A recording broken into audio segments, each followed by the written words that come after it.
మరణం అంటే ఏంటి వాస్తవానికి? మరణం అని జనరల్గా జీవం గురించి మాట్లాడతారు ఎంతసేపు. మరణం అంటే ఏంటి అని నేను అడిగాను అనుకోండి, ఏం చెప్తారు మీరు? మరణం అంటే నాకేం తెలియదు అంటారా? తెలుసా ఏంటి విషయం? మరణం అంటే ఎగ్జాక్ట్లీ శరీరాన్ని ఏం విడిచిపెట్టింది? ఆత్మ విడిచిపెట్టింది. కానీ యాక్చువల్గా మనకున్నటువంటి గొప్ప విషయం ఏంటంటే, ఏదైనా మన జీవితంలో జరిగేది ముందుగా మనకు తెలిసిద్ది. దాన్ని గుర్తుపెట్టి దాన్ని కోరుకుంటాం ద్వారా అది వచ్చింది. యాక్చువల్గా మనకు తెలియదు. ఎందుకంటే దేవుడు ఎప్పుడు కూడా తన కార్యాల విషయంలో అనీతిమంతుడిగా కనపడ్డం. సో మనం అది కోరుకుంటేనే అది మనకిస్తాడు వాస్తవాన్ని. అది ఎప్పుడు ఆయన మనకిచ్చే గౌరవం. ఆయన ఎప్పుడు కూడా. అందుకే చూడండి, ఒలింపిక్స్లో పనిచేసేవాళ్ళు ఫస్ట్ ప్రైజ్ పొందాలంటే సంవత్సరాలు పొడుగుతాడు ఏం చేయాలి? ప్రాక్టీస్ చేయాలి. ఎందుకు ప్రాక్టీస్ చేయాలి? ప్రాక్టీస్ మేక్స్ మ్యాన్ పర్ఫెక్ట్ అనే పదం వచ్చింది కదా. యాక్చువల్గా ప్రాక్టీస్ అనేది మనిషిని పర్ఫెక్ట్గా చేయదు. ఎవరు చేస్తారంటే దేవుడు చేస్తాడు. యాక్చువల్గా అది అసలు విషయం. ఏంటంటే మీరు ఆ విషయం గురించి ఆలోచించి మీ యొక్క ఆత్మ ఆ విషయం గురించి ప్రాక్టీస్ చేస్తున్నారనుకోండి, ఆ తలంపులు మీకు ఇవ్వడానికి దేవుడు ఆల్రెడీ ద్వారం తెరిచాడు. ఇది దేవుడి యొక్క ప్రిన్సిపల్. దేవుడికి ఒక నియమం ఉంది. ఆ నియమం ఏంటి? నువ్వేది కోరుకుంటే అది ఇవ్వడం, అంతే వాస్తవానికి. ఫస్ట్ ఆఫ్ ఆల్ ఆయన ఏం చేస్తాడంటే అవాయిడ్ చేస్తాడు. దానివల్ల వచ్చే కష్టం ఏంటి అనేది చెప్తాడు వాస్తవానికి. కానీ వీళ్ళు తరచుగా అదే కోరుకుంటాను బట్టి సాతాను వచ్చి నిలబడతాడు. చూసావా, వాళ్ళు అది కోరుకుంటున్నారు అనగానే సరే ఆయనకి ఇష్టం లేకపోయినా ఇస్తాడు. అది దాని అర్థం. దేవుడికి లేకుండా ఏ పని జరగదు. కానీ తప్పులు జరుగుతున్నాయిగా. చాలామందికి అంగవైకల్యంతో పుడుతున్నారుగా, కరోనాలో చచ్చిపోతున్నారుగా. ఇవన్నీ ఎలా జరుగుతున్నాయి అంటే తెలుసా? ఆయనకి ఇష్టం లేకుండా జరుగుతున్నాయి. ఆ సంగతి ఆయన గుర్తుపెట్టుకోవాలి. కానీ చేసేది ఆయనే. ఎందుకో తెలుసా? ఇప్పుడు బైబిల్లో ఒక భాగం ఉంటుంది. ఆ భాగంలో ఇశ్రాయేలు రాజు, యోధా రాజు అని సపరేట్గా ఉంటారు. మనకు తెలుసు ఇశ్రాయేలు అనేది రెండు భాగాలకు విభజించబడింది. ఏంటది? ఇశ్రాయేల్లో 10 గోత్రాలు ఒక రాజ్యంగా ఇశ్రాయేలు అని పేరు పెట్టారు దానికి, ఆ రాజ్యానికి. ఇంకొక 2 బెన్యామీను, యోధా గోత్రం అని, ఈ 2 కలిపి యోధా గోత్రం కింద పేరు పెట్టారు. వీళ్ళిద్దరూ ఎప్పటికీ కలుసుకోవాలి. యాక్చువల్గా వీళ్ళందరూ ఒకచోట దేవుడి చేత పిలువబడ్డారు. వీళ్ళు సహోదరులుగా ఉండడానికి పిలువబడ్డారు. బట్ కానీ వాళ్ళిద్దరు కలుసుకోవాలి. కారణం ఏంటో తెలిసే? ఒకరి మీద ఒకరికి భక్తి విషయంలో చాలా తేడా వచ్చింది. ఒకడు మతాన్ని నమ్ముతాడు, ఒకరేమో దేవుడిని నమ్ముతాడు అనే ఒక పద్ధతి ఏర్పడింది. వీళ్ళిద్దరు ఎప్పుడు కలుసుకోకపోగా వీళ్ళు జరిగిన విషయం ఏంటో తెలిసే? వాస్తవానికి యోధా రాజు ఒక అతను ఇశ్రాయేల్ రాజుతో ఫ్రెండ్షిప్ చేశాడు. అంతకుముందు లేదు. అప్పుడు ఏం చేశాడు? ఇశ్రాయేల్ రాజు ఆహాబ్ అనే వ్యక్తి సిరియా దేశపు రాజు మీద దండెత్తడానికి రెడీ అయ్యాడు. ఎందుకంటే ఆహాబు రాజు దగ్గర ఒక సిద్కియా అని చెప్పి ఒక రకమైన ప్రవక్త ఉన్నాడు. ఈ ప్రవక్త ఏం చేశాడు తెలుసా? 2 ఎత్తు కొమ్ములు తీసుకొచ్చి, ఇదిగో వీటి చేత నువ్వు వాటిని గెలుస్తావు, తుత్తునీళ్ళు చేస్తావని చెప్పి ప్రవచనం చెప్పాడు సిద్కియా అనే వ్యక్తి. అప్పుడు ఆహాబు అట్లయితే ఓకే అని చెప్పి యుద్ధానికి రెడీ అవుతుంటే యెహోషాపాతు అనే వ్యక్తి ఉన్నాడు. ఈ వ్యక్తి వచ్చి వాస్తవానికి అప్పుడే ఇశ్రాయేల్ రాజుతో ఫ్రెండ్షిప్ కుదిరింది. సరే నేను కూడా వస్తానులేండి అని చెప్పాడు. ఇస్తా అని చెప్పినప్పుడు అప్పుడు యోధా రాజు అయిన యెహోషాపాతు ఏం చెప్పాడు తెలుసా?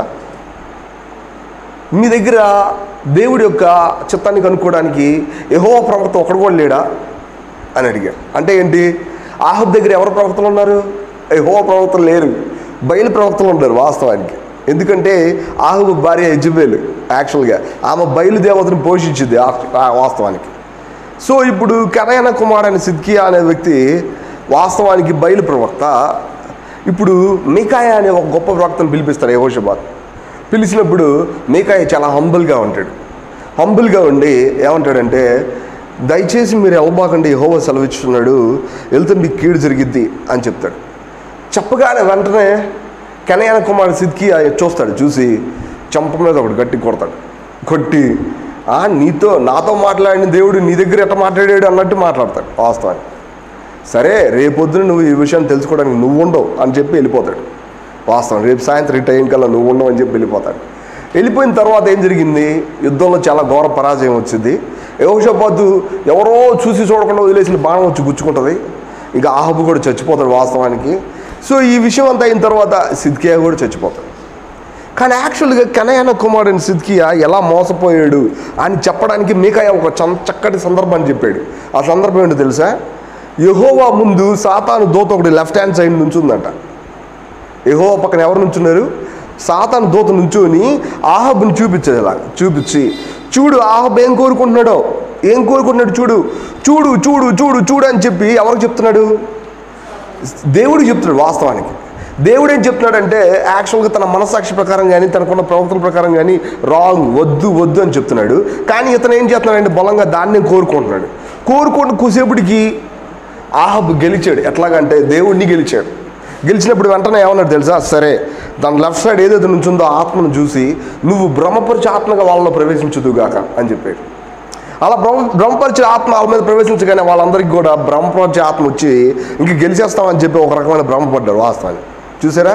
ఇది యాక్చువల్గా జరిగింది. అంటే దేవుడు నువ్వేం కోరుకుంటున్నాడో అది మీకు ఇస్తాడు. యాక్చువల్గా నువ్వేం కోరుకుంటున్నావు? That's very important matter. ఏం కోరుకుంటున్నావు? దేవుడి సన్నిధిలో లేదా దేవుడి దగ్గర నుంచి ఏం కోరుకుంటున్నావు అంటే జీవమా మరణమా? వాస్తవానికి అదే మన సబ్జెక్ట్. యాక్చువల్గా జీవం మరణమా? బైబిల్ రాసి ఉంటుంది. మోషే అంటాడు, రెండు మీ మధ్యలో పెట్టాను, జీవం మరణం, మీరు దేన్ని కోరుకుంటారు అని చెప్పాడు.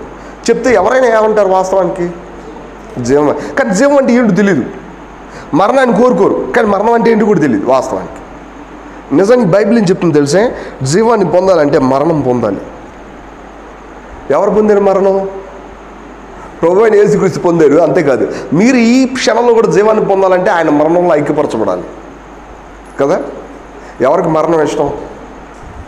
ఎవరికి మరణం ఇష్టం లేదు కదా.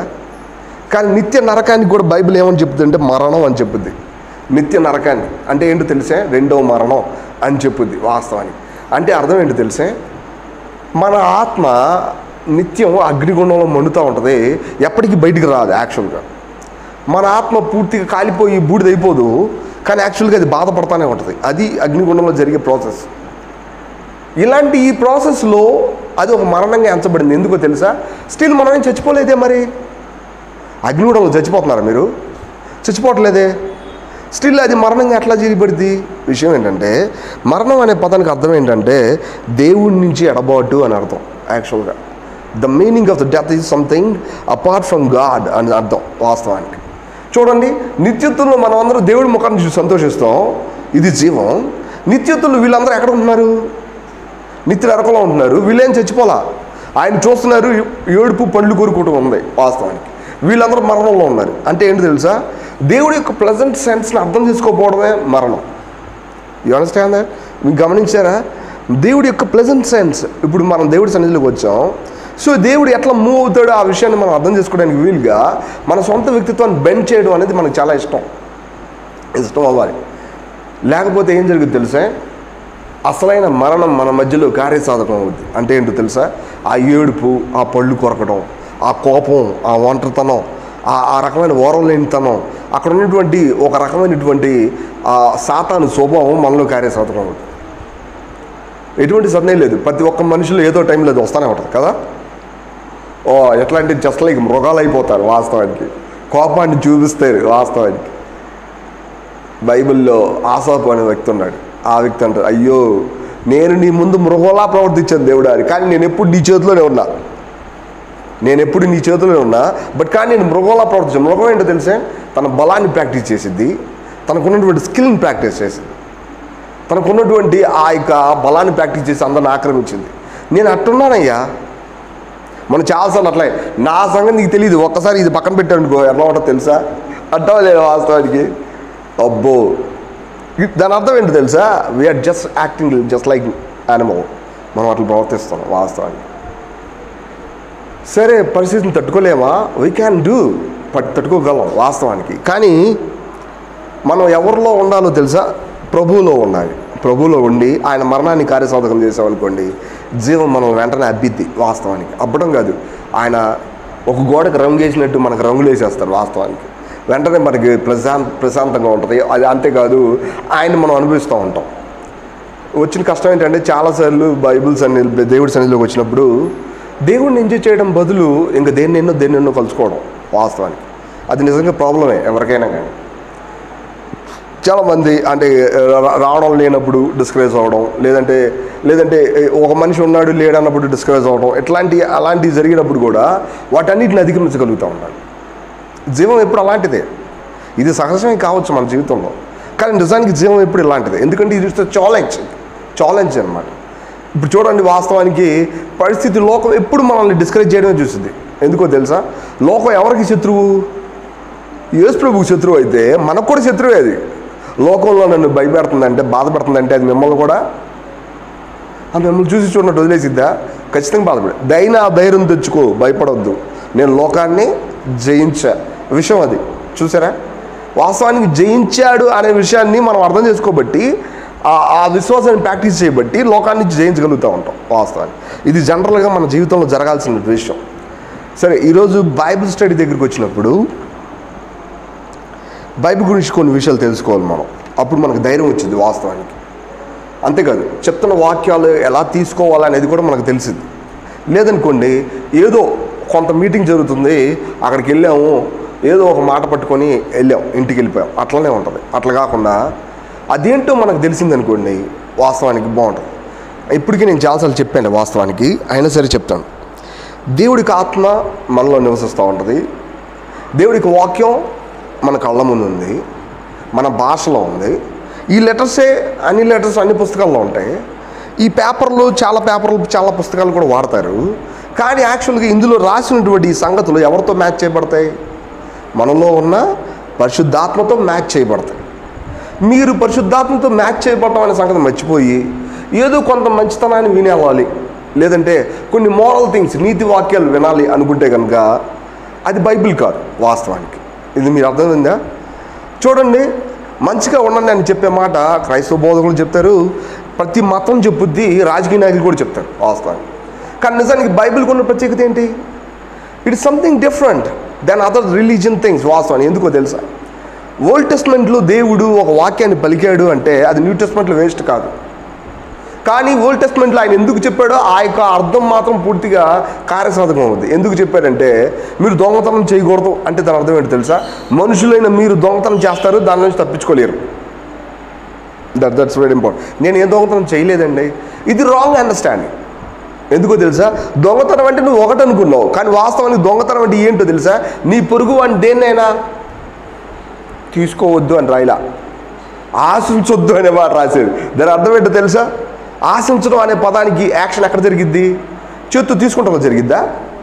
మనసులో జరిగిద్ది. యాక్చువల్గా చూసినప్పుడు వా అని ఫీల్ అయితే చాలు, దాన్ని కోరుకున్నట్టే వాస్తవానికి. అవునా కదా? నీ పొరుగు అని ఎద్దునైనా, భార్యనైనా, గాడిదనైనా, అక్కడ ఉన్న ఏ వస్తువునైనా, you should not expect anything. మీరు దాని గురించి ఎదురు చూడకూడదు, దాని గురించి ఆలోచించకూడదు వాస్తవం. కానీ మనుషులు పాప సహితులు వాస్తవం చెప్పాలంటే. వాళ్ళు పాపంలో పుట్టి పెరిగారు అసలు వాస్తవానికి. ఇప్పుడు దేవుడి యొక్క వాక్యం అలా వచ్చినప్పుడు నేను కూడా అలాంటి వాడినే, తెలుసో తెలియకో, అవునా కదా? తెలిసే యాక్చువల్గా చాలాసార్లు. సో ఇప్పుడు దేవుడి వాక్యం కరెక్ట్ అయిందా లేదా? కరెక్ట్ అయింది. సో అందుకని దేవుడి వాక్యం కరెక్ట్ అయిందని ఆ మ్యాచింగ్ ఎలా తెలిసింది మనకి? మన లోపల ఉన్న పరిశుద్ధాత్మ. అట్ట కాకుండా నా సొంత కాన్సెప్ట్లో నేను ఎవరికైనా మేలే చేశాను కానీ నేను ఎవరికి అన్యాయం చేయలేదు అని చెప్తారు చాలామంది, అంటారా లేదా? అప్పుడు ఇవన్నీ మర్చిపోతారా? యాక్చువల్గా జరిగేది ఇదే. సో వీళ్ళు చేసే పొరపాట్లన్నీ మర్చిపోతారు. సో ఇప్పుడు దేవుడికి వాక్యం ఎప్పుడు కూడా ఓల్డ్ టెస్ట్మెంట్లో కానీ న్యూ టెస్ట్మెంట్లో కానీ ఎవరితో మ్యాచ్ అవ్వాలి? పరిశుద్ధాత్మతో మ్యాచ్ అవ్వాలి. పరిశుద్ధాత్మ ఎక్కడ తెలుస్తారు మనకి?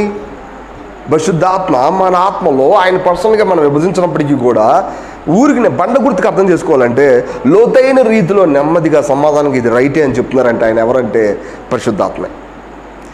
పైన అన్నారనుకోండి, లోతుకి వెళ్ళకుండా ఇది మోసం చేసింది. మీకు తెలుసో లేదో, ఈ భూమి మీద నుంచి కొంచెం దూరం వెళ్ళారనుకోండి మధ్యాకాశం వచ్చింది. మధ్యాకాశంలో ఎవరుంటారు? ప్రభుని కలుసుకోవాలంటే ఎక్కడికి వెళ్ళాలి తెలుసా? కొంచెం పైకి వెళ్ళాలి వాస్తవానికి. కానీ నిజానికి పైకి వెళ్ళి వీళ్ళని చూసి వీళ్ళే దేవుళ్ళు అనుకునే వాళ్ళు చాలామంది. ఎందుకంటే వీళ్ళు ఈ మనుషుల కంటే బలవంతులు, ఈ మనుషుల కంటే తెలివైన వాళ్ళు. మీకు తెలుసో లేదో, బైబిల్లో నెఫీలు అనే ఒక సంతానం ఉంది, అనాకీలు అనే ఒక సంతానం ఉంది. ఆ సంతానానికి ఉన్న వాళ్ళందరూ కూడా దాదాపు 9 అడుగులు 10 అడుగులు పెరిగేవాళ్ళు వాస్తవానికి. ఎందుకంటే దాని పూర్వోత్తరాలు వేరుగా ఉన్నాయి. దేవదూతలు ఈ భూమి మీదకి వచ్చినప్పుడు మనుషుల కుమార్తెలు చక్కని వాళ్ళని తెలుసుకొని వాళ్ళతో పోయినప్పుడు ఇట్లాంటి సంతానం పుట్టిందంట. అంటే సగమే మనిషి, సగం దేవదూత యాక్చువల్గా. అంటే వాళ్ళ పవర్ ఎంత పెద్దగా ఉంటుందో తెలిసే. సింహాన్ని గెడ్డం పట్టుకుని ఇలా కొట్టేయగలరు, పులిని ఇట్లా పట్టుకొని పెట్టి యానిమల్ చేసుకోగలరు. పెట్టి యానిమల్ అంటే పెంపుడు జంతువు చేసుకోగలరు.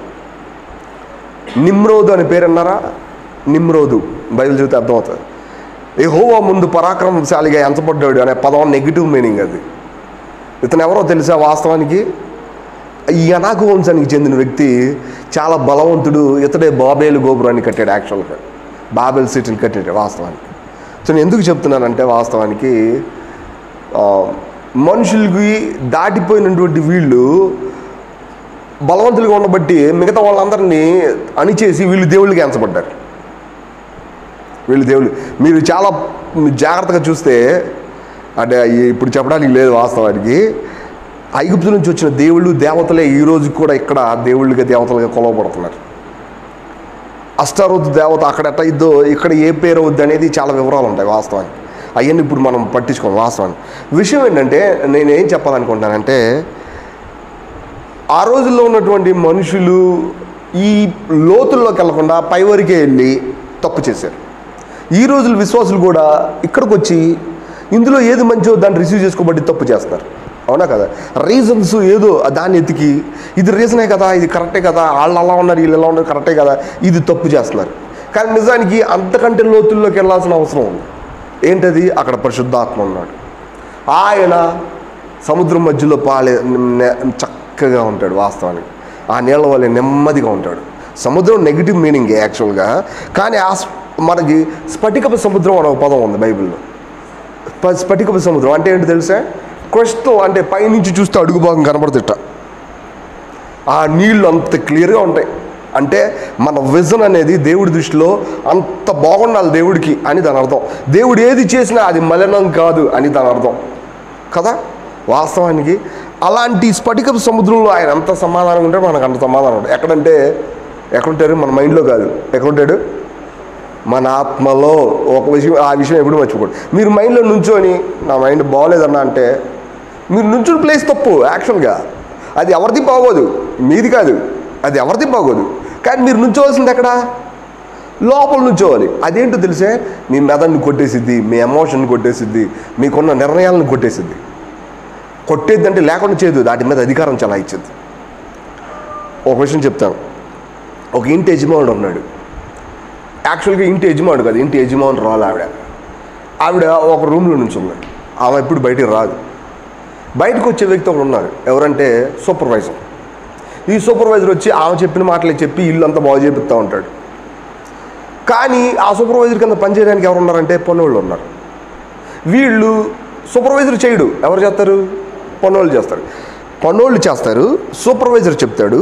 సూపర్వైజర్ దేన్ని బట్టి చెప్తాడంటే యజమానురాలు చెప్పింది అని బట్టి చెప్తారు. నిజానికి యజమానురాలు ఎవరంటే మన ఆత్మ, రైట్? ఈ సూపర్వైజర్ ఎవరంటే మన మెదడులో ఉన్నటువంటి ప్రాణం సంబంధించిన విషయాలు, ఎమోషన్స్, విల్, ఇంకా చెప్పాలంటే మన మైండ్ అందులో ఉన్నాయి. కానీ ఈ బాడీ ఎవరో తెలుసా? పనుడు. వాస్తవానికి ఈ మెదడు చెప్పిన యాక్చువల్ సిస్టమ్ అది. కానీ జరిగిన విషయం ఏంటంటే, మనం తప్పు చేసినప్పుడు ఈ బాడీ, ఈ సోల్ లైఫ్ అంటే పనుడు సూపర్వైజర్ ఇద్దరు ఒకటైపోయి యజమానురాలను మూల కట్టేశారు. చూసారా? ఎందుకంటే ఆర్డర్ మారిపోయింది. పండు తినంగానే, పండు తిన్న వెంటనే ఏం జరిగిందంటే యజమానురాలు చెప్పింది ఈరోజు లేదు. యజమానురాలు మోగపోయింది, పిచ్చిదైపోయింది. ఒక మాటలు చెప్పాలి, చచ్చిపోయింది. బైబిల్ అదే చెప్తుంది. అంటే ఆమె బతుకున్నట్టు కనపడుతుంది, but still she was dead, right? చచ్చిపోయింది. అందుకని మీ పాపాల చేత, అపరాధాల చేత, దాని అర్థం అక్కడికి సంబంధించిన విషయం. సో ఇప్పుడు వీళ్ళు చలామణి చేస్తున్నారు. ఎందుకని? వీళ్ళు ఎవరో తెలుసా? ఇప్పుడు గుర్రం ఎవరెక్కారంటే యజమానురాలు ఒకల. ఎవరెక్కారు?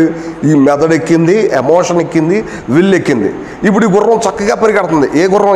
ఇదే గుర్రం చక్కగా పరిగెడుతుంది. కావాల్సినప్పుడల్లా ఇది పత్తికిలేసి నాకు ఇది కావాలని చెప్తే అది కాసేపు ఆలోచి, సరే అది తీసుకో. ఇది ఎట్లా ఉందో తెలుసా విషయం? దేవుడికి విరుద్ధంగా ఇష్టం వచ్చినట్టు ఆడవడం. కానీ ఎప్పుడైతే తిరిగి జన్మించామో ఏం జరిగిందో తెలుసా?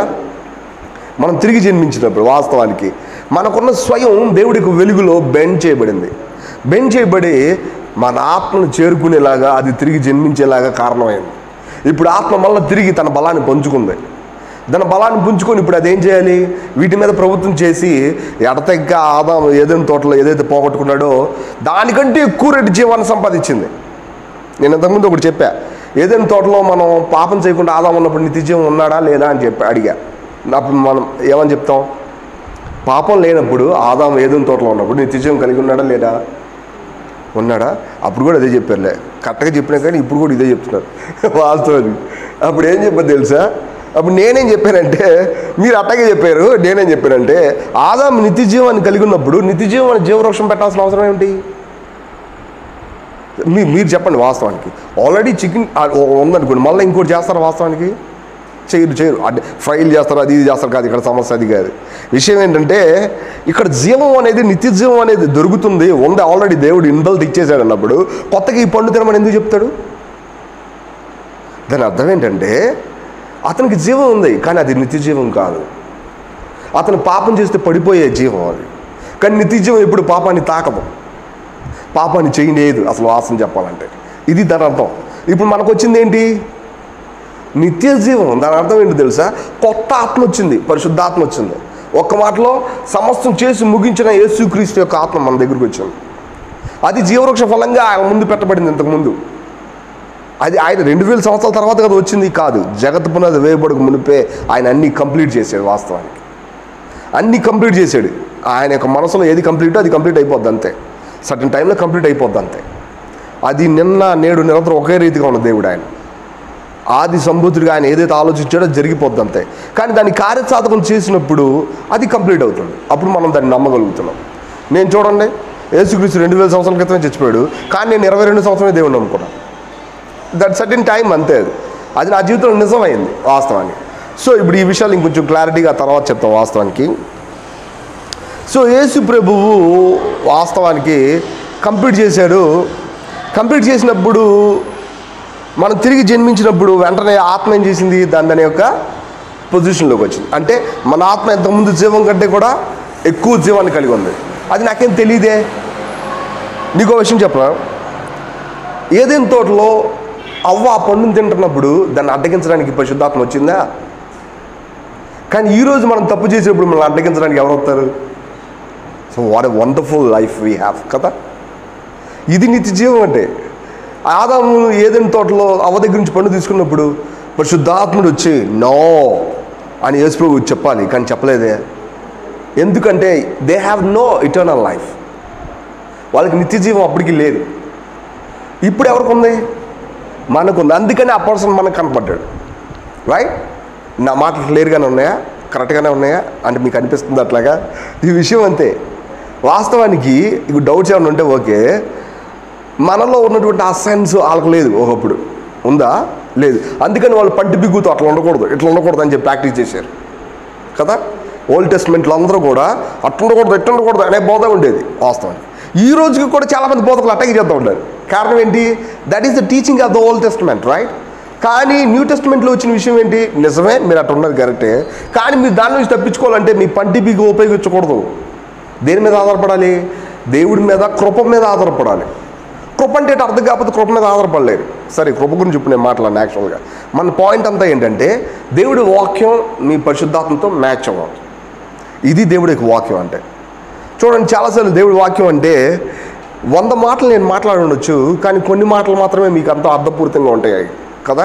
అవి మీ జీవితాలకు అది వాక్యంగా ఉంటుంది. దాని అర్థం ఏంటంటే బైబిల్ రాసి ఉంటుంది, the inspiration of God is the word of God. The inspiration of God అంటే దేవుడి యొక్క దాన్ని ఏమంటామంటే దేవుడి యొక్క ఆవేశపూరితమైనటువంటి, లేదా దేవుడితో ఇనిషియేట్ చేయబడి ఆయన చేత బిగిన్ చేయబడి ఆయన వల్ల కలిగినటువంటి ఆ ఎమోషన్నే మిమ్మల్ని దేవుడు వాక్యంగా చేసింది. నేను సరిగ్గా చెప్పడం రాలేదేమో. దాని దైవావేశం వల్ల కలిగినదే దేవుడి వాక్యం. ఇక్కడ ట్రాన్స్లేషన్ ప్రకారం దైవావేశం అది చదవడానికి క్లియర్గా ఉంది. కానీ వాస్తవానికి అనుభవంలో దాన్ని గుర్తుపట్టాలంటే చాలా కష్టం. ఎలా కష్టం అంటే ఇది మీ మెదడు కాదు, ఇది మీరు అనుకున్నది కాదు, కానీ దాని అంతటా అదే వచ్చింది. దాని అంతటా అది వచ్చినప్పుడు ఒకటి దెయ్యం దగ్గర నుంచి రావాలి, లేదా దేవుడి దగ్గర నుంచి రావాలి. కానీ ఇది దేవుడి దగ్గర నుంచి రావాలి అని చెప్పినప్పుడు మీరు వెంటనే చేయాల్సింది ఏంటంటే ఈ వాక్యంతో అది మ్యాచ్ అవ్వాలి. ఈ వాక్యంతో మ్యాచ్ అవ్వాలి. మీ లోపల ఒక మాట వచ్చింది, ఇది ఎక్కడో విన్నట్టు ఉంది, కానీ బైబిల్ ఎక్కడుందో నాకు తెలియదు. కానీ నేను వెంటనే బైబిల్ తీసి ఇది ఎంతో నాకు చూపించు ప్రభువా అని నేను అడిగినప్పుడు అది నాకు కనపడి నాకు అర్థమైనట్టు అనిపించింది. నాకు కన్ఫర్మేషన్ వచ్చింది. నా లైఫ్లో ఒక విషయం గురించి 4 సంవత్సరాలు అలాగే బైబిల్ చదువుతానే ఉన్నాను. 4వ సంవత్సరం ఒకరోజు మధ్యాహ్నం పూట నేను బెడ్ మీద ఉండి ఇలా బైబిల్ చదువుతా ఉంటే నాకు ఒక సందర్భం వచ్చింది. ఆ సందర్భం నాకు ఎంత క్లారిటీ ఇచ్చిందంటే నేను తెగించి పెద్ద పెద్ద విషయాలు చేశాను. వాస్తవం చెప్ప అప్పుడు దాకా చేయని విషయాలు అవి 4 సంవత్సరాల వరకు ఓపికగా ఉన్న నేను అప్పుడు మాత్రం పెద్ద విషయాలు చేశాను. ఎందుకో తెలిసే, నాకు అప్పుడే క్లారిటీ వచ్చింది. అప్పుడు దాకా చాలామంది చెప్పారు, but I didn't have such clarity. వాళ్ళు ఏదో అంటే మనల్ని సంతోషపెట్టడానికి మాట్లాడుతున్నారులే అనిపించింది నాకు. దేవుడి మనసాక్షి ముందు నేను సమాధానం చెప్పుకోవాలి. వాస్తవానికి నేను ఒక నిర్ణయం చేశానో దాన్ని వెనక్కి తీసుకోలేను ఆ విషయాన్ని. చచ్చినట్టు ఇక ఆ విషయాన్ని కొనసాగించడం తప్ప వేరే దారి లేదు. సరే, ఆ నిర్ణయం ఏంటో నేను కొనసాగించడానికి వీలుగా అది ఏంటని నేను తెలుసుకోవడానికి ఒకటి వచ్చింది. అంటే అదేంటో నేను చెప్పలేనప్పుడు అది వచ్చినప్పుడు నాకు అండర్స్టాండింగ్ పెరిగిపోయింది. సో ఇది నాకు ఆ రోజు సరిపోయింది వాస్తవానికి. సో నాకు 4 సంవత్సరాల నుంచి లేదు క్లారిటీ, అప్పుడు వచ్చింది. ఏంటికి అప్పుడే వచ్చింది? బహుశా ఒకవేళ దేవుడు 4 సంవత్సరాలు అలా ఉండడం మంచిది అనుకున్నాడేమో, లేదంటే నాకున్న ఓర్పు కరెక్ట్గా కాదని అనుకున్నాడే లేదో. నేను ఎందుకు ఇలా అంటాను తెలుసా? తర్వాత వేరే వాళ్ళు ఏమన్నారంటే ఆ అబ్బాయి 4 years దానికోసం వెయిట్ చేశాడు అన్నట్టు మాట్లాడారు. వాస్తవానికి ఆ మాట నాకు వినపడినప్పుడు నిజమే కదా, నాకు దేవుడు ఏం చెప్తాడు అది మాత్రమే నాకు చాలు, వేరేది ఒకటే కాదు. కానీ వాళ్ళు అలా మాట్లాడినప్పుడు ఓకే అట్లనే అయ్యుండొచ్చు. సో విషయం ఏంటంటే దేవుడి వాక్యం ఎప్పుడు కూడా మనం మాట్లాడుతున్నప్పుడు అది ఎవరితో మ్యాచ్ అవ్వాలి? పరిశుద్ధాత్మతో మ్యాచ్ అవ్వాలి మన లోపల. అప్పుడు అది దేవుడి వాక్యం. దాని మీద మీరు ఆధారపడండి, దానికోసం మీరు ప్రార్థన చేయండి. మీ జీవితంలో అది అనుభవించడానికి వీలుగా కొంత సమయాన్ని దేవుడితో గడపండి. ఖచ్చితంగా ఏదో ఒక రోజు అది నెరవేర్చిద్ది. అప్పుడు దేవుడు అంటాడు, చూడు నేను చెప్పింది జరిగిందా లేదా. ఆయన అంటాడు వచ్చి ఎంతో స్పష్టంగా మన పక్కన నుంచొని మన దగ్గర మాట్లాడతాడు. ఫర్ ఎగ్జాంపుల్ నేను ఒకటి చెప్తాను.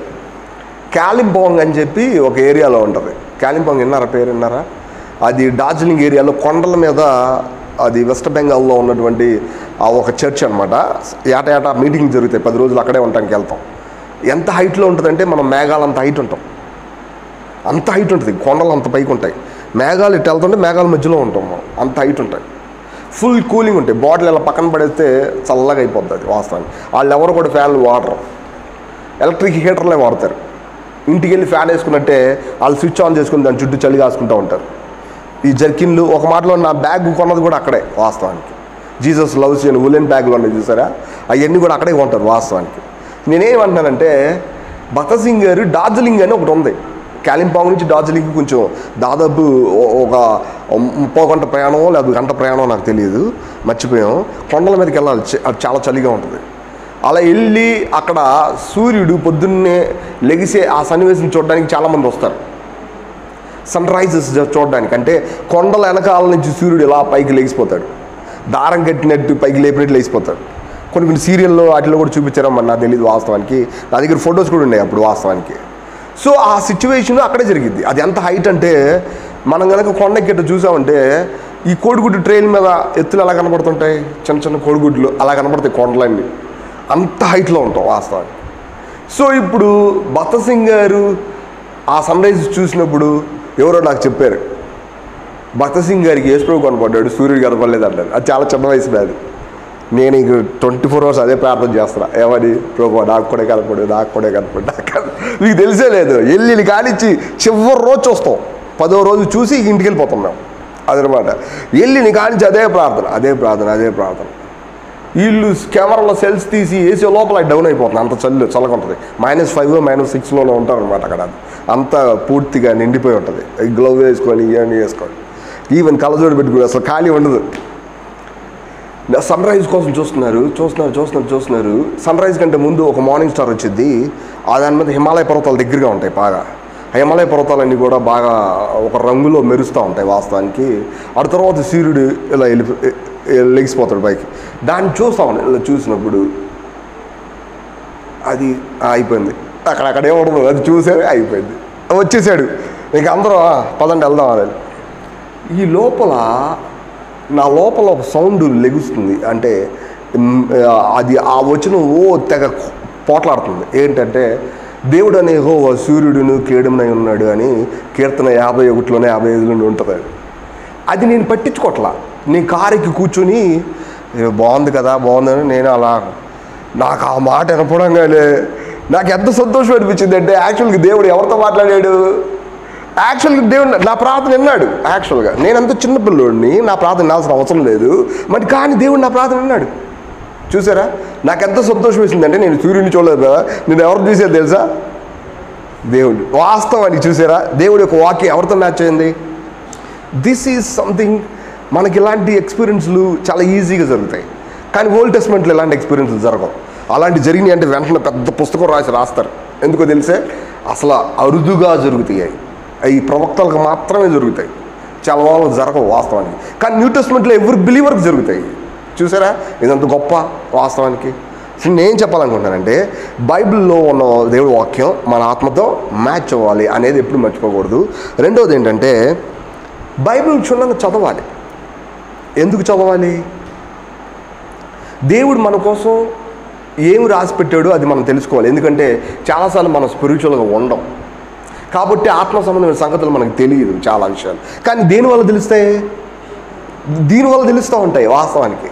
సో ఇప్పుడు ఇలా తెలియడం వలన మనం అలా ప్రవర్తించినప్పుడు మనకు మనశ్శాంతిగా ఉంటుంది. అంతేకాదు దేవుడు వచ్చి ఇది కరెక్టే అని చెప్తూ ఉంటాడు కదా. సో అందుకని చెప్పి దేవుడి వాక్యాన్ని ఎక్కువగా చదవాలి. ఎంతవరకు చదువుతున్నాం? నాకు తెలిసి ఎన్నిసార్లు మనం ఇది కంప్లీట్ చేసాం? చెయ్యాలి వాస్తవానికి. కంప్లీట్ చేసినప్పుడు మాత్రమే చాలా విషయాలు మనకు తెలిసినట్టు ఉంటాయి వాస్తవానికి. ఎందుకు అట్లా చేయాలంటే, మీ లోపల ఉన్న పర్సన్కి ఇదంతా తెలుసు. ఎవరికి తెలియదంటే మీకు తెలియదు. యాక్చువల్గా అక్కడ రాసి ఉంటుంది, దేవా నీ చిత్తం చేయడం నా సంతోషము, నీ ధర్మశాస్త్రం నా ఆంతర్యంలో ఉంది. ఆంతర్యం అన్నమాట, ఆ మాటకు అర్థం ఏంటంటే మెదడు కాదు, మన ఇన్సైడ్ లోపల అంతరంగంలో. అంతరంగం కూడా కాదు, దాన్ని మించింది. ఒక మాటలో చెప్పాలని, అంతరంగం అని దేన్ని అంటారంటే మన ప్రాణాన్ని అంటారు అంతరంగం అని. వాస్తవానికి అంతరంగ పురుషుడు ఉంటాడు. అంతరంగ పురుషుడు ఎవరంటే మన ఆత్మ. పురుషుడు అంటే ఎప్పుడు భార్య మీద పెత్తనం చేస్తాడు కదా, చేస్తాడా లేదా? వాళ్ళని అంతరంగ పురుషుడు అంటే మన ఆత్మ. బాహ్య పురుషుడు అంటే మన ప్రాణం. బాహ్యం అంటే ఇది. దీని మీద పెత్తనం చేసేవాడు ఎవరు? ఈ మెదడు, ప్రాణం. ఈ బైబిల్లో రోమాపత్రికలో ఉంటాయి క్లియర్గా. సో ఇప్పుడు ఈ విషయాలు అర్థం చేసుకున్నాం అనుకో, వాళ్ళు ఏ లాంగ్వేజ్లో మాట్లాడితే మనకు అర్థమవుతాయి వాస్తవానికి. సో నేను చెప్పాలనుకుంది ఏంటంటే, బైబిల్ మీరు పూర్తిగా చదవాలి. చదివినప్పుడు మీ అంతరంగ పురుషుడు దేంట్లో సంతోషపడుతున్నాడు మీకు అర్థమవుతుంది కదా. ఇది కరెక్టే, నాకు సమాధానం అనిపించింది అని అర్థమవుతుంది. అప్పుడు మీరు ఎవరితో ఉన్నట్టు అంటే దేవుడితో ఉన్నట్టు క్లియర్గా అర్థమవుతుంది. కానీ బైబిల్ ఎప్పుడు కూడా రెండు రకాలుగా ఉంటుంది. ఈ విషయాన్ని చాలా జాగ్రత్తగా అర్థం చేసుకోవాలి. నేను ఈ రెండు చెప్పి ముగిచ్చేస్తాను. బైబిల్ ఎప్పుడు కూడా రెండు రకాలుగా చూడండి ఒకసారి. కీర్తన 119, 105 వచనం. కీర్తన 119, 105 వచనం మనకు తెలిసి ఉంటుంది బహుశా ఇది.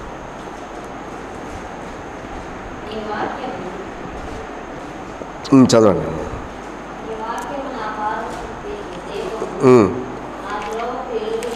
చూసారా, నీ వాక్యం అని చెప్పినప్పుడు దాని అర్థం ఏంటి? వాస్తవానికి మన ఆత్మచేత ప్రూవ్ చేయబడినటువంటి మాట అని దాని అర్థం. ఫర్ ఎగ్జాంపుల్, నా లోపల ఏం వినపడింది అప్పుడు? దేవుడే యెహోవా, సూర్యుడును అట్లా కాదు, నేనే దేవుడిని అని వినపడొచ్చుగా. అది వినపడాలి నాకు. ఏం వినపడింది నాకు? బైబిల్లో వాక్యమే నాకు వినపడింది. This very important point to understand. బైబిల్లో వాక్యమే నాకు అర్థమైంది, దాన్ని ఇంటర్ప్రిట్ చేసింది నా మైండ్. దాన్ని ఇంటర్ప్రిట్ చేసినప్పుడు నా ఆత్మ దిస్ ఈజ్ రైట్ అని చెప్పింది వాస్తవానికి. అందుకని నేను మనుషులు అర్థం చేసుకుని లేకపోతే నేను సంతోషపడ్డా కదా. ఇప్పుడు నేను అనేది ఏంటంటే, నీ వాక్యము నా పాదాలకి దీపం, నా పక్కన పెట్టి వాక్యాన్ని గురించి ఆలోచన చేద్దాం. ఈ వాక్యం వాస్తవానికి రెండు రకాలు. ఒకటి, నా పాదాలకి దీపం అంటే ఫుట్ స్టెప్కి చిన్న ల్యాంప్ ఉంటే సరిపోద్ది, అడుగులు వేయడానికి చిన్న చిన్న దీపాలు ఉంటే సరిపోద్ది. కానీ త్రోవ మొత్తానికి వెలుగు కావాలంటే అది చాలా పెద్దది. ఇప్పుడు దేవుడు మన దారిని చూపిస్తూ ఉన్నాడు. త్రోవకు వెలుగు మొత్తం నీ వాక్యమే, at the same time next foot స్టెప్కి కూడా నీ వాక్యమే. అంటే వాక్యం రెండు రకాలు ఇక్కడ చూసారా, రెండు వెలుగులు. ఆ రెండు వెలుగు అనే పదం దేనికి సంబంధించింది? ఈ మెదడుకు సంబంధించిందా? అది ఎప్పుడు కూడా, ఎందుకంటే అసలైన వెలుగు ఎప్పుడు కూడా మన ఆత్మే, నరుని ఆత్మ. అది యాక్చువల్గా అది మర్చిపోకూడదు. ఆయన ఆ మకమకలాడి అవిసినారని ఆర్పడం, దాని అర్థం ఏంటో తెలుసా? మన ఆత్మని రీబిల్డ్ చేస్తున్నాడు కానీ దాన్ని కొట్టేయట్లేదు. మనల్ని చంపుతున్నాడు కానీ మన ఆత్మని రీబిల్డ్ చేస్తాడు, దాన్ని వెలిగిస్తున్నాడు వాస్తవాన్ని. సో ఇప్పుడు విషయం ఏంటంటే దేవుడి వాక్యం ఏంటది? చీకట. దేవుడి వాక్యం వెలుగు. అంటే దేనికి సంబంధించిన పదం? మన ఆత్మకు సంబంధించిన పదం. It's very important. అందుకనే మొదటి యోహాను పత్రికలో మీరు వెలుగు సంబంధులు, ఆయన వెలుగులో నడిచిన ప్రకారం మీరు వెలుగులో నడిచినట్టయితే, చూసారా దాని అర్థం? ఆయన మనస్సాక్షి ప్రకారం నడిచాడు, మీరు కూడా. దాని అర్థం అది. అపోస్తులు అంతేగాని భోజన సహవాసం గురించో, లేదంటే మనసుల సహవాసం గురించో, లేదా క్యాస్ట్ సహవాసం గురించో, ఆర్థికపరమైన సహవాసాల గురించో మాట్లాడతలేదు ఆయన. దేని గురించి మాట్లాడుతున్నాడు అంటే వెలుగుల గురించి మాట్లాడి ఆ సహవాసం గురించి మాట్లాడుతూ ఉన్నాడు యాక్చువల్. సో ఇప్పుడు మాట్లాడినప్పుడు ఈ వాక్యము మీ ఆత్మకు సంబంధించింది. కానీ ఎట్లుంటుందంటే ఎగ్జాక్ట్గా సేమ్ వర్డ్ ఒక పర్సన్ మనకి స్పెల్ చేస్తాడు. ఒక వ్యక్తి మనతో ఏం చేస్తాడు? మాట్లాడతాడు, ఎత్తి చూపిస్తాడు. ఫర్ ఎగ్జాంపుల్, నాకు ఒక సిస్టర్ తెలుసు. ఆ సిస్టర్ చాలా రోజుల తర్వాత నేను వాళ్ళ ఇంటికి విజిటింగ్కి వెళ్ళాను. వెళ్తే ఆమె ఏముందంటే, ఆయన అంటే తన హస్బెండ్, ఆ బ్రదర్ నేను చాలా ఫ్రెండ్స్ అనమాట యాక్చువల్గా. ఆ రోజు ఆయన లేడు. లేకపోతే మధ్యాహ్నం పూట మాట్లాడుతున్నాను అలాగే సిస్టర్తో. ఆమె ఏముందంటే సడన్గా, ఒక సంవత్సరం క్రితం ఈయన ఎక్కడికి వెళ్ళాడో తెలియదు, 3 రోజుల తర్వాత వచ్చాడని చెప్పాడు. ఈయన ఎక్కడికి వెళ్ళాడో తెలియదు, 3 రోజుల తర్వాత వచ్చాడు. ఇదేంటమ్మా ఎట్లా జరిగింది అంటే, ఇది సరిగ్గా ఏమైందో తెలియదు, 3 రోజుల తర్వాత వచ్చింది. ఈ లోపల నాకున్న థాట్స్ ఎలా పరిగెత్తాయో ఏం చెప్పాలి నేను. మనుషులందరూ పోలీస్ కంప్లైంట్ ఇవ్వమని చెప్తున్నారు, ఏమైందో తెలీదు, యాక్సిడెంట్ అయిందో తెలీదు, ఏమైందో తెలీదు అని చెప్పి చాలా బాధపడుతున్నారు. నేను ఎంతో బాధపడ్డాను. 2 పిల్లలు, మగపిల్లలు, చాలా చిన్న వయసు వాస్తవానికి. అయితే అప్పుడు నువ్వేం చేసావమ్మా అని నేను అడిగా. అప్పుడు నేను ప్రార్థన చేశాను. అప్పుడు దేవుడు నాతో మాట్లాడాడు. ఏమని మాట్లాడే? అపవాదిని ఎదురించుడి, వాడు మీ వద్ద నుండి పారు. ఇక్కడ అపవాది ఎవరంటే ఆ థాట్స్ అయ్యి వాస్తవానికి. ఆ మాట వినంగానే నా కన్నీళ్ళు ఆగిపోయినాయి, నాకు ధైర్యం వచ్చేసిందన్న. వాస్తవానికి నేను ఆ థాట్స్ అన్ని పక్క తోసేసాను. నేను ఆయన వచ్చే వరకు 1 రోజు తర్వాత వచ్చాడు, అయినా సరే నాకు బాధ లేదని చెప్పాను. చూడండి, ఇప్పుడు ఈ మాట ఎవరు పలికారు లోపల? వాస్తవానికి నీ వాక్యం అని చెప్పినప్పుడు దాని అర్థం ఏంటో తెలుసా? మీరు చదవాలి, దెర్ ఇస్ నో డౌట్. కానీ మీ లోపల పలకబడిద్ది. ఆ విషయాన్ని మీరు అర్థం చేసుకోవాలి. ఈ మాట రాసి ఉన్నది ఏంటంటే, కొలసీలు రాసిన పత్రికలో ఉంటుంది, మీరు ఆ వాక్యంతో సమృద్ధిగా నింపబడాలి. దాని అర్థం ఏంటో తెలుసా? మీరు బాగా చదివి బట్టి పట్టాలి కాదు, మీ లోపల పలకబడే వాక్యం పెద్దదవ్వాలి. మీ లోపల పలికేది ఎవరు? నేను కాదు. గమనించండి, ఎవరు పలుకుతారు? పరిశుద్ధాత్మ. మీ సమస్య వచ్చినప్పుడు ప్రార్థన చేసినప్పుడు వాక్యాలు పలుకుతుంటారు ఆయన. ఆ పలికపడే వాక్యాలు గడిగి అవి పెరిగి పెద్దవ్వాలి. అది యాక్చువల్గా కొలసీలు రాసిన పత్రికలో ఉంది. కానీ ఇక్కడ ఏంటి? ఈ వాక్యాన్ని మనం అర్థం చేసుకుంటే ఆయన మన ఆత్మలో మాట్లాడతాడు. కానీ అర్థం చేసుకునే విధానం ఏంటో తెలుసా? ఒకటి త్రోవకు వెలుగు, ఒకటి పాదాలకి దీపం. ఈ 2 గుర్తుపెట్టుకోవాలి. దీన్ని గ్రీక్లో ఇలా మాట్లాడారు. త్రోవకు వెలుగు అని చెప్పినప్పుడు లోగోస్ అన్నారు. ఫుట్ స్టెప్కి సంబంధించినప్పుడు రీమా అని పిలిచారు. రీమా అంటే మనకు అర్థం అవడానికి వీలుగా. ఫుట్ స్టెప్ గురించి రీమా అని మాట్లాడారు. త్రోవకు వెలుగు ఒక ఉదాహరణకి ఆ స్ట్రీట్ మొత్తం లైట్ అనుకోండి, మీరు ఎటు వెళ్ళాలో తెలిసిపోయిందిగా. కానీ at the same time every foot స్టెప్కి కూడా ఒక దీపం కావాలి. అది కూడా వాక్యమే. ఈ 2 రకాలుగా ఉంటుంది. దీన్ని రీమా అన్నాం, దాన్ని లోగోస్ అన్నాం. ఇప్పుడు వాస్తవానికి లోగోస్ గురించి ఆలోచిద్దాం. లోగోస్ అంటే ఏంటన్నాం అంటే, త్రోవకి అంటే ఈ మూల నుంచి ఆ మూలకి, అంటే ఫ్రమ్ ద బిగినింగ్ నుంచి చివరి వరకు దేవుడి ప్రణాళిక ఏంటో మీకు తెలియాలి. తెలియకపోతే మీకు వెలుగట ప్రకాశించింది. మీరు ఎక్కడికి వెళ్తారో ఎక్కడ తెలిసిద్ది. వాస్తవానికి మీ నావకి దిక్సూచి ఉందనుకోండి, ఇది నార్త్ సైడ్ అని చెప్తుంది అనుకోండి, అది ఎంత దూరం ఉన్నా పర్వాలేదు, కానీ ఆ దిక్కు కరెక్టే కదా. యాక్చువల్గా అట్లా వెళ్తారు వాస్తవానికి. కానీ మీకు అది తెలియలేదు అనుకోండి, ఆ దిక్సూచి లేదనుకోండి, మీకు అక్కడ తెలిసింది. సో ఇప్పుడు దేవుడి వాక్యం ఎప్పుడు కూడా ఆ త్రోవకు వెలుగు అంటే ఆయన ప్రణాళికని నేను చెప్పను కానీ నువ్వు రా అని చెప్పడం ఆయన వాస్తవానికి.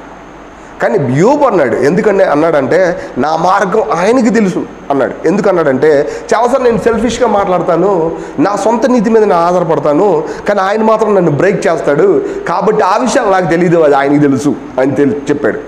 ఆ మాట తప్పేం కాదు. కానీ యాక్చువల్గా దేవుడు ఏం చేశాడు? ఫుల్ బైబిల్ మన చేతికి ఇచ్చాడా లేదా? ఎందుకు ఇచ్చాడు? చదవకూడదు, మీరు చదవకుండా దగ్గర పెట్టుకోండి, లేదా తల కింద పెట్టుకోండి, ఎవరన్నా ఎట్టంటే వాళ్ళు వచ్చి చెప్తా ఉంటే గొప్పగా ఎంచండి అట్లాగా. అది కాదు. మీరు ఖాళీగా ఉన్నప్పుడల్లా చదవండి, నిద్ర పట్టకపోతే తీసి చదవండి. వాస్తవానికి చిన్న పాకెట్ సైజ్ బైబిల్స్ ఉంటాయి, అవి తీసుకొని చదవండి. ఈవెన్ మీరు డైలీ పోర్షన్ చదివిన తర్వాత కూడా మీరు పడుకున్నప్పుడు కూడా మీరు తీసి చదవండి. వాస్తవానికి పడుకుని చదవండి, నాకు కొంచెం ఇబ్బంది లేదు, నేను పడుకుని చదవమని ఎంకరేజ్ చేయట్లా. కానీ వాస్తవానికి మీ సొంత సమయం అయిపోయిన తర్వాత మీ మెదడు ఖాళీగా ఉంటే ఒకవేళ తీసి చదవండి. అది ఏ పొజిషన్ అనేది దేవుడికి తెలియదు, దేవుడికి అనవసరం కూడా. మీ పిల్లలు మిమ్మల్ని అర్థం చేసుకోవడమే కావాలి, పెద్ద పొజిషన్ వెళ్ళిన తర్వాత అర్థం చేసుకోవడం కాదు ముఖ్యం. విషయం ఏంటో తెలిసే, మనం మోకాలు వేయడం ప్రారంభిస్తాం కానీ ఆత్మ ప్రాక్టీస్ చేయడం మాత్రం ప్రారంభించాం. That's problem. యాక్చువల్గా మీరు కూర్చున్నారా, బైబుల్ కూడా చూడండి. మన కళ్ళ ముందు మోకాలు వేసిన వాళ్ళు చాలామంది ఉన్నారు, వాళ్ళందరూ కూడా నిజంగా గొప్ప భక్తులు, ఎటువంటి సందేహం లేదు. నాకు తెలిసిన ఒక ఆయన ఉన్నాడు, జేఎన్ డార్బీ అని. ఆయన దాదాపు 17th century. ఆయన అయితే ఇట్లా పడుకొని మరీ ప్రార్థన చేసేవాడు, ఇట్ట పెట్టి. ఆయనకి దేవుడు అంత బాగా తెలుసు, నిజం చెప్పాలని. పెద్ద బోధకుడు. బైబిల్లో చాలా తప్పులు ఆయన చేత కరెక్ట్ చేయబడి. వాస్తవానికి గ్రీకులో ఉన్న ప్రతి విషయాన్ని బైబిల్లోకి ఎడమరి చెప్పినందుకు మళ్ళాంటి వాళ్ళకి అర్థం అవడానికి ఆయన చాలా సహాయపడ్డాడు. వాస్తవం చెప్పాలంటే నిజంగా మనకు అర్థమైనటువంటి లైట్ మొత్తం కూడా ఆయన దగ్గర నుంచి J N Darby, John Newton Darby. మీరు ఎప్పుడైనా చూసి వాస్తవానికి such wonderful man he was. ఆయనైతే వాక్యం చెప్పిన తర్వాత ఇంట్లోకి వెళ్ళి రూమ్లో తలుపేసుకుని ఇట్ట చేస్తాడు. వాస్తవానికి ప్రభువా దయచేసి నన్ను ఆశీర్వదించయ్యా అంటాడు. ఏంటి, నన్ను ఎర్రకొట్టు, దాని అర్థం అది. ఆశీర్వదించడం కానీ వెంటనే మనం సౌకర్యాలు వైపు తిరుగుతాం కదా. కానీ విషయం అది కాదు, బ్రేక్ చేస్తే అది ఆశీర్వాదం కదా. ఆయన రొట్టె శృతి చెల్లి ఇచ్చాడా, ఆయన ఏం చేశాడు, దాన్ని బ్రేక్ చేశాడు. సో ఈ విషయం ఆయనకి తెలుసు వాస్తవానికి, అందుకని ఆయన అట్ట అన్నాడు. వాస్తవానికి మనం ఎట్ట అంటామో మరి వాస్తవానికి. సరే పక్కన పెడదాం. సరే, ఇప్పుడు యాక్చువల్గా త్రోవక వెలుగు అని చెప్పినప్పుడు అది ఫ్రమ్ ద బిగినింగ్ నుంచి చివరి వరకు తెలియాలి మనకి. అది తెలియలేదనుకోండి, పరిశుద్ధాత్మ ఏం మాట్లాడుతాం మనకి అక్కడ తెలిసింది. నేను సింపుల్గా చెప్పాలా, మానవ జీవితం దేవుడి చేత బిగించబడింది. ఎందుకు అంటే దేవుడు మనుషులకు రావడానికే. కానీ మనుషుడు తన సొంత తెలివితేటలు ప్రాక్టీస్ చేసి అపవిత్రతను కొని తెచ్చుకున్నాడు. ఒక మాటలో దేవుడి యొక్క సెక్షన్ కొని తెచ్చుకున్నాడు. దేవుడు సర్టెన్ టైం వరకు వెయిట్ చేశాడు. ఆ తర్వాత దాన్ని సరిచేయడానికి ఆయనే వచ్చాడు. ఆ తర్వాత మనలో ప్రవేశించడానికి పరిశుద్ధాత్మగా తయారయ్యాడు. ఈరోజు ఆయన చేసింది ఏంటి తెలుసా, ప్రకటన గ్రంథంలో దాన్ని గోల్ రీచ్ అయ్యాడు. చూసారా, నేను ఇంకో మాట చెప్తాను.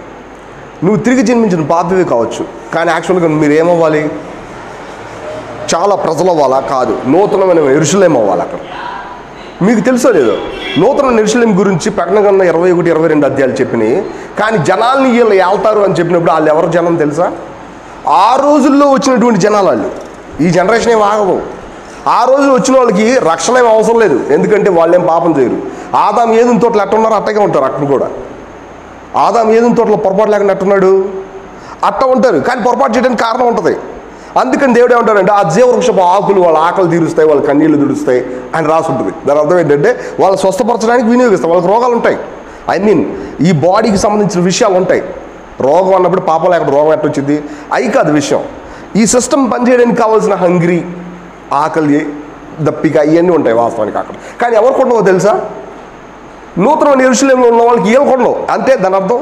ఈ రోజుల్లో సంఘంగా ప్రాక్టీస్ చేసి పరిశుద్ధాత్మ ద్వారా నడిపించబడి ఆ రోజు నూతనమైన యెరూషలేములో ఇరుక్కుపోయాం అనుకోండి, ఏళ్ళకుండవు వాస్తవానికి. వీళ్ళు ఎవరో తెలుసా, ఇనపదండం పట్టుకుని ఆలుతూ ఉంటారు.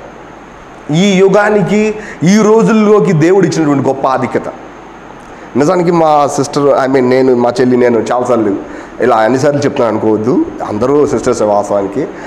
మేమిద్దరం అప్రిషియేట్ చేసాను ఈ రోజుల్లో పుట్టించడం దేవుడి యొక్క ఆధిక్యత. ఒక మాటలో అదే యేసుప్రభు పాట పడితే మనం కూడా ఆయన సిలువ వేసేవాళ్ళం, ఎవరో తెలుసు కదా. కానీ ఈరోజు ఆయన మనల్ని పుట్టించి ఈ వాక్యాన్ని ఇంత బాగా వివరించినప్పుడు దట్స్ రియల్లీ వండర్ఫుల్నెస్ కదా. సో నా మాట ఏంటంటే, నూతన యెరూషలేములో ఫిట్ అవ్వాలంటే మీరు ఇక్కడే చర్చ్ లైఫ్ని ప్రాక్టీస్ చేయాలి. బాడీ ఆఫ్ క్రైస్ట్ అంటే ఏంటో తెలుసుకోవాలి. ఇలా కంటిన్యూ అవుతున్నప్పుడు మిమ్మల్ని దేవుడు మెల్లగా మాడిఫై చేసి చేసి చేసి ఆ రాయి ఎక్కడ సెట్ అవుతుందో అక్కడ పెట్టేస్తాడు కదా. అక్కడ ఉన్నటువంటి ఆ స్టోన్ సరిగ్గా అన్ని చోట్ల చెక్కబడి చక్కగా ఆ ప్లేస్కి సరిపోతుంది. మనం కనుక అలా చెక్కపడడం అనేది యాక్చువల్గా నెగిటివ్. అది మన స్వయంలో చెక్కబడటం. మనం పక్కన చూసి ఎట్లా ఫీల్ అవుతామో దాన్ని చెక్కుతాడు ఆయన. వాస్తవానికి మనకున్న గ్రేట్నెస్ దాన్ని చెక్కేస్తాడు. మనకున్నటువంటి గోల్ ఏంటో తెలుసా, నూతనమైన యెరూషలేము మాత్రమే. ఇక్కడ మనం అందరితో కలిసి కట్టబడతాం. అందుకే పౌలు అంటాడు, మీరు పరిశుద్ధులందరితో ఆయన దేవాలయంగా ఉండడానికి కట్టబడుతున్నారు. ఎఫెసీ పత్రికలో మనం చూస్తాం వాస్తవానికి అవన్నీ కూడా జాగ్రత్తగా. కానీ ఇప్పుడు మన గోల్ ఏంటి? నీకున్న త్రోవకు వెలుగు ఏంటి అని నేను అడిగాను కూడా ఏమంటారు? మా తెలియదు అనకూడదు. నేను తిరిగి జన్మించిన తర్వాత నూతన యెరూషలేం కోసం పరిగెడుతున్నాను, ఈ లోపల సంఘంలో నేను కట్టబడుతున్నాను. దట్స్ వెరీ ఇంపార్టెంట్ కదా, అంత బ్యూటిఫుల్ సెన్స్ అది. కానీ చాలామందికి ఈ సెన్స్ లేదు. ఎటువంటి సెన్స్ ఉందో తెలుసా? అసలు ఈ వాకింగ్ గురించి ఎలాగో తెలియలేదు. ఏమో తెలుసా, మందానికి వెళ్ళి వస్తారు, మళ్ళీ వస్తారు ఇంటికి, మళ్ళీ వెళ్తారు, మళ్ళీ వస్తారు. వాళ్ళకి తెలిసిందంతా కొన్ని మానవ మంచితనాలు. ఇట్లా ఉండకూడదు, ఇట్లా ఉండవచ్చు. నిజానికి బైబిల్ ఎప్పుడు అట్లా చెప్పలా. నేను ఎందుకు ఈ మాట చెప్తాను తెలుసా? మీరు దేవుడి యొక్క గోల్ కోసం పనిచేయకుండా దేవుడు నాకు పనిచేయాలని కోరుకుంటే అది స్వార్థం. పిల్లలు తల్లిదండ్రుల యొక్క ఇష్టాన్ని నెరవేర్చకుండా సొంత జీవితాన్ని గడుపుతున్నారు అంటే వాళ్ళ ఎజెండా వాళ్ళకు ఉంది అంటే వీళ్ళు సరైన వాళ్ళు కాదు యాక్చువల్గా. తల్లిదండ్రులు బతకూడదని కాదు నా ఉద్దేశం. కానీ ఇక్కడికి వచ్చినప్పుడు దేవుడు మనల్ని ఎందుకు రక్షించాడు ఆ ఉద్దేశాన్ని మిస్ అయ్యామనుకోండి, మనకేం లేదు తెలుసా? త్రోవకు వెలుగు లేదు, ఎట్ట పడితే అట్ట వెళ్ళాం, మన ఓడకి దిక్సూచి లేదు, తిరుగుతూనే ఉంటుంది ఆ సముద్రంలో. ఎన్ని సంవత్సరాలు తిరుగుతుంటుంది కానీ గమ్యం చేరిద్దా? సంతోషం ఉంటుంది వీళ్ళకి. ఇట్టగే మురిగిపోయారు క్రైస్తవులు చాలామంది నన్ను అడిగితే. ఎంతగా మురిగిపోయారంటే ఆ మురుగు నీళ్ళు తాగుతా వాస్తవానికి ఇదే క్రైస్తవత్వం అనుకుంటున్నారు. వాస్తవానికి క్రైస్తవత్వం అంటే ఇదే, ఎందుకంటే అందరూ అలాగే వెళ్తున్నారు, మనం కూడా ఇదే. క్రైస్తవత్వం అంటే అది కాదు. నిమిషానికి చాలా ఫ్రెష్నెస్, నిమిషానికి క్రీస్తు యొక్క దేహంలో కొత్త లైఫ్ని పొందుకోవడం, అదే సమయంలో మనకున్న లైఫ్ని ఇంకొకరికి ఖర్చు పెట్టడం. మీకు గమనించారా? ఇంకొకరి పాదాలు కడగడం, మన పాదాలు కడిగించుకోవడం. ఇది చర్చ్ లైఫ్లో ఉన్న గొప్ప విషయం. ఇది మీ త్రోవకి వెలుగు. నేను చాలా టూకీగా చెప్తా, ఇక చాలా విషయాలు ఉన్నాయి. బైబిల్ మొత్తాన్ని మనం చూడవచ్చు. వాస్తవానికి యెషయా గ్రంథం అన్ని విషయాలు కూడా మనం చూడవచ్చు. ఇదంతా త్రోవకి వెలుగు. ఇందులో చాలా విషయాలు మధ్యలో మిళితమై ఉన్నాయి. వాటన్నిటిని చూడటం కాదు వాస్తవానికి. నేను అంటాను కొంతమందిని, ఒక అతను వచ్చి పాస్టర్ గారు అయ్యారు కొత్తగా, దేవుని నమ్ముకోనా నీకు పరలోకం వచ్చిందని నాకు చెప్పాడు వాస్తవానికి. అప్పటికే నేను సేవ చేస్తా ఉంటాను. అప్పుడు నేనేమన్నా ఆయనకు తెలియదు వాస్తవానికి పరలోకం అంటే ఏంటన్నా అన్న. నేను మిమ్మల్ని అడిగితే జాగ్రత్తగా ఉంటాడు. పరలోకం అంటే ఏంటి వెలుసుండాలని అడుగుతున్నాడు. పరలోకం అంటే ఏంటి అని అడిగాడు. ఆయన నిత్యజీవం అన్నా అన్నాడు. నిత్యజీవం అంటే ఏంటన్నా? ఇంకేం పదాలు చెప్పాలో తెలియలేదు. వాస్తవానికి ఏంటి బైబిల్ పదాలు కదా. వాస్తవానికి నిత్యజీవం అనే పదానికి నేను అప్పుడు చెప్పాను. వాస్తవానికి నిత్యజీవం అనే పదానికి without beginning and they would be no end, అది ముగింపు లేని జీవితం. ఆ జీవితాన్ని దేవుడు మనకి ఇచ్చాడు. ఇంతకుముందు అది దేవుడి దగ్గర ఉండేది, క్రీస్తు యేసులోంచి అది మనకు వచ్చింది. పరలోకం అంటే ఏంటి తెలుసా? బంగారపు వీధులు కాదు, పెద్ద పెద్ద విషయాలు మాత్రమే కాదు. అక్కడ ఉన్నది ఎవరో తెలుసా? మన ప్రభు అయినా. మీరు బంగారం కోసం వాడికి వెళ్తారా? ఇది క్వైట్ సింపుల్. అది అలంకార రూపంలో చెప్పబడిన మాటే కావచ్చు, అది నిజమే కావచ్చు. బైబిల్ రాస్తుంది ఈ మాటలు నిజములు అయినవి కనుక అని కూడా రాశారు. ఆ మాటలకు అర్థం ఏంటంటే ఎగ్జాక్ట్గా అలా ఉండొచ్చు, అలా ఉండిద్ది కూడా. కానీ ఈరోజు ఆ సంగతులన్నీ ఎక్కడ అనిపిస్తుంటాం మీరు? చర్చ్ లైఫ్లో ఇక్కడ. That's wonderful right. నేను బంగారు రూపంలో ఉన్న ఆ మార్గాలను ఆస్వాదించా అది చెప్తారా? అది మోషే ఉన్నాడు. మోషేకి ఆయన మార్గాలు తెలియజేసాను అని రాస్తుంటారు కదా. అప్పుడు మోషేకి ఏం తెలిసింది? ఆ పట్టణపు రాజమార్గం బంగారం గురించి తెలిసిందా లేదా? సో ఇప్పుడు దావీదు ఆయన గుడారం సంగతి చూశాడు. అక్కడ చూసినప్పుడు దాని అర్థం నూతన యెరూషలేము యొక్క పునాదులు చూసాడా లేదా? Have you seen them? మనం చూసామా దాన్ని? అదే యాక్చువల్గా అక్కడ కట్టబడింది. మీకు తెలుసో లేదో, నూతన యెరూషలేము కంటే ముందు ఒక పదం ఉంటుంది, నేను దావీదు గుడారాన్ని మళ్ళా కడతాను అని ప్రవచనాలు కొన్ని ఉంటాయి. దావీదు గుడారం అంటే ఏంటి తెలుసా? యాక్చువల్ సొలొమోను మందిని కట్టకముందు దావీదుకు ఒక చిన్న గుడారం వేసాడు. ఆ గుడారంలో మందసం పెట్టాడు. ఇక్కడ మళ్ళా ఈ జనరేషన్ అయిపోయిన తర్వాత 1000 ఏళ్ల పరిపాలన అనేది ఒకటి ఉంటుంది. ఆ 1000 ఏళ్ల పరిపాలనలో దావీదు గుడారాన్ని మళ్ళీ లేపుతాడు. అంతేకాదు దావీదు గుడారం మేకులు నేను దిగ్గొడతా. మీరు చదివారా ఈ ప్రవచనం? చదవలేదా? యెషయా గ్రంథంలో క్లియర్గా రాసాను. చూడండి ఒకసారి. యెషయా గ్రంథం 50వ అధ్యాయం అనుకుంటా.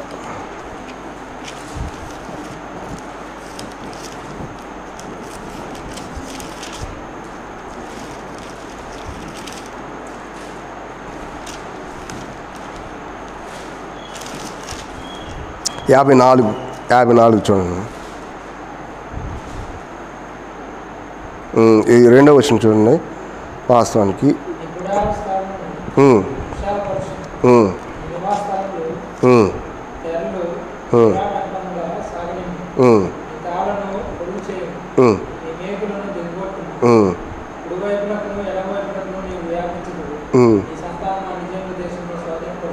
వాస్తవానికి ఈ మాటలన్నీ కూడా ద 10th of David అనే దాని గురించి రాయబడింది. వాస్తవానికి ఇంకో కొన్ని వచనాలు ఉన్నాయి, ఆయన ఇప్పుడు ఎతికి పట్టుకోవాలని టైం పట్టింది వాస్తవానికి. సో మీరు బ్రతకండి. వాస్తవానికి ఇర్మియా గ్రంథంలో కూడా చాలా విషయాలు దానికి ఉంటాయి వాస్తవానికి. సో నేనేమంటానంటే, ఆ గుడారం ఎక్కడైతే దిగ్గొట్టబడితే అక్కడికి నూతన యెరూషలేం కిందకు వచ్చింది. నూతనమైన యెరూషలేం పైనుంచి కిందకు దిగివచ్చుట నేను చూచి తిని. చదవలేదు ఆ వాక్యం? చదువుతాం చూడండి. వాస్తవానికి నేనే చెప్పుకుంటూ పోతాను, నాకు తెలుసు అని. వాస్తవానికి ప్రకటన గ్రంథం 21వ అధ్యాయం 2వ వచనం. ప్రకటన గ్రంథం 21:2.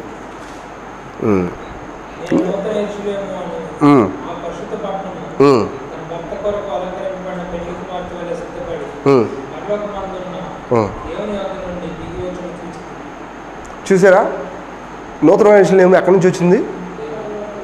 పైనుంచి ఎక్కడికి వచ్చిందన్నా తెలుసునా? భూమి మీదకి వచ్చింది. మరి మీరు అందరూ పైకి వెళ్తారని చెప్తారేంటి? వాస్తవానికి పైనుంచి కిందకు వస్తుంటే మీరు పైకి వెళ్తారని ఎక్కడ చెప్తున్నారు?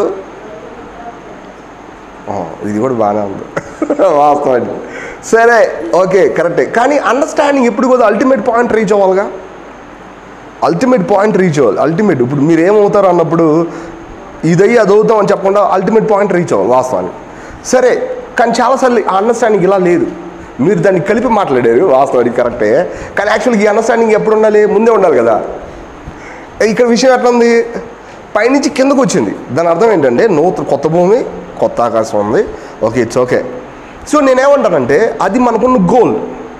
ఆ గోల్ అనుసరించి మనకు ఎక్కడ ప్రిపేర్ అవుతున్నాం అంటే చర్చిలో ప్రిపేర్ అవుతున్నాం.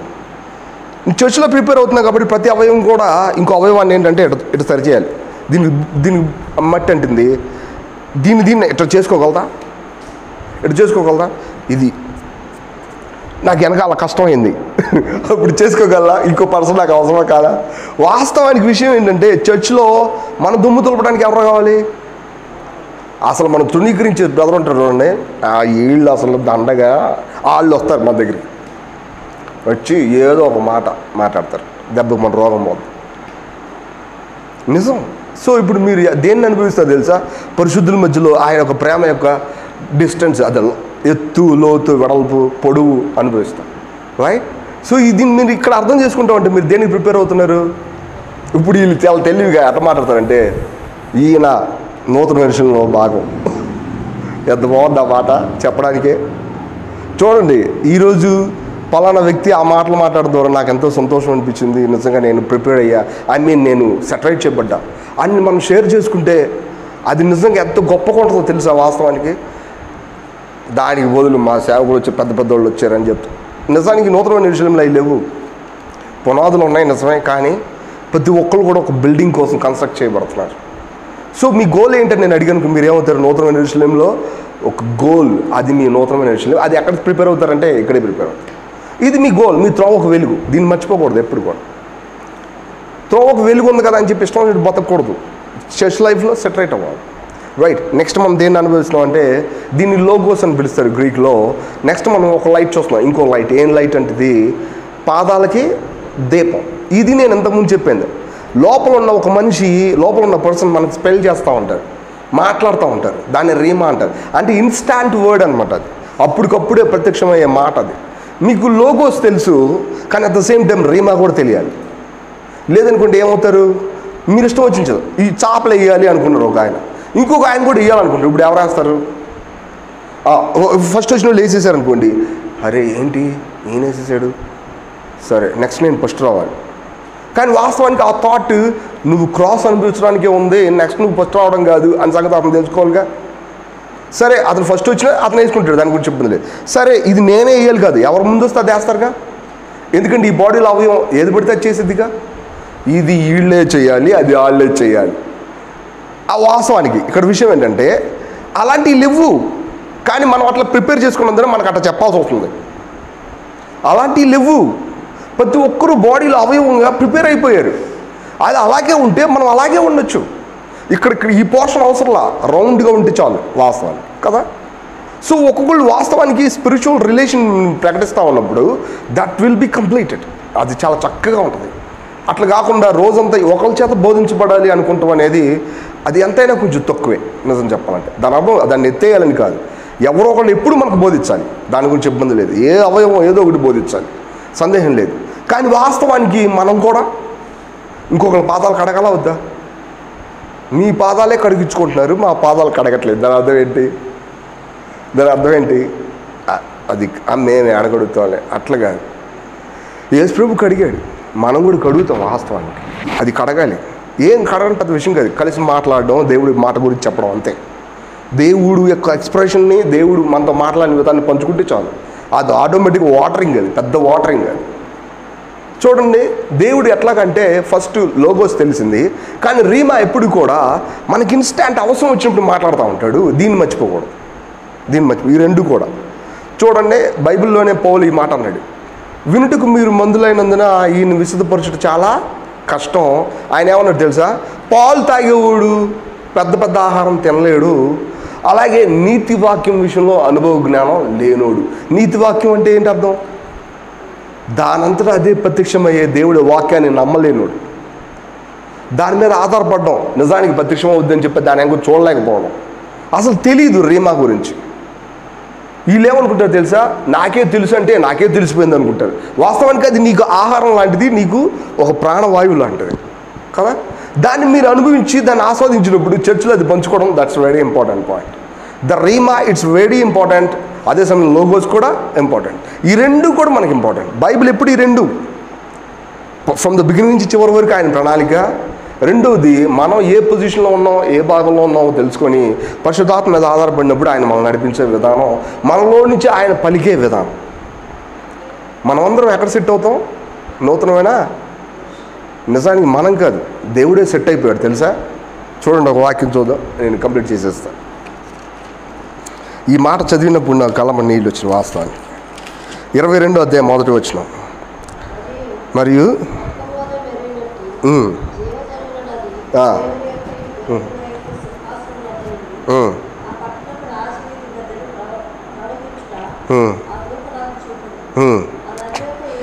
చాలండి వాస్తవానికి. మరియు స్ఫటికం వలె మరిగినట్టు జీవజలముల నది దేవుని యొక్క గొర్రెపిల్ల యొక్క సింహాసనం వద్ద నుండి. వాస్తవానికి దేవుడు అంటే సింహాసనం, గొర్రెపిల్ల అన్న సింహాసనం.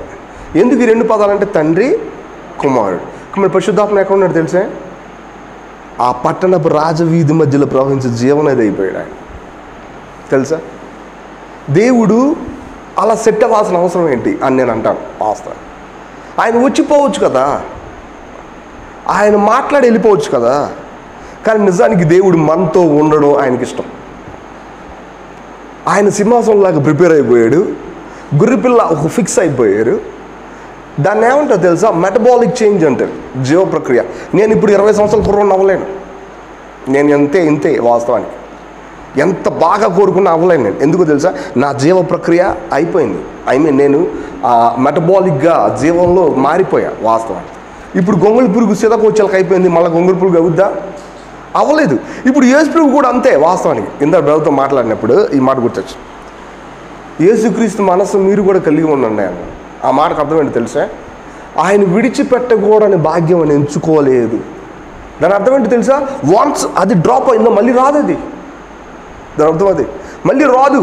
కానీ అది రాకుండా ఈయన ఏమవుతాడో మళ్ళీ ఆ పోర్షన్లు ఆయన ఎట్లా అవుతాడో అట్లా అవుతాడు అనమాట.